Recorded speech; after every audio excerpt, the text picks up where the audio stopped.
Okay. So this is from Nat Ellis. Thanks for the aged care bill. Well done. Can you please... Yep, all right. Can you please rule out regional nurses being virtual as they cannot give palliative care, drugs or anything physical via telehealth? Yeah. Look, telehealth is really important, but nothing beats a face-to-face engagement, and in particular when it comes to aged care residents.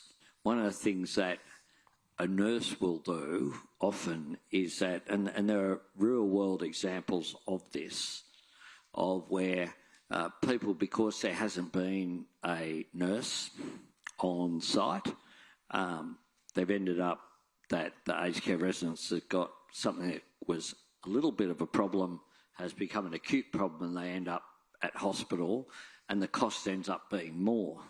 It's one of the reasons why when we sat down with the premiers at the first National Cabinet meeting, we agreed to extend the emergency health funding for another 3 months, and that was at a cost of around about $900 million from memory. But we agreed at that time too to look at the healthcare system and how it functions, because in some cases, telehealth is an appropriate way to deliver health services.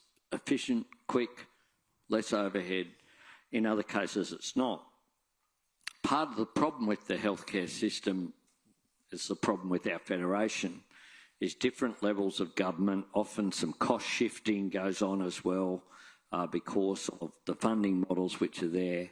How do we make sure that we maximise the outcome whilst making sure it's done in the most efficient way possible? And that's something that all of the state premiers agreed to.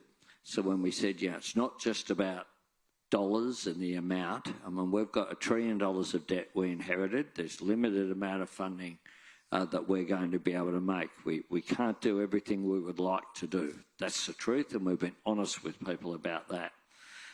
But we will, of course, take measures when it's absolutely required, and we did that with that extension of the funding.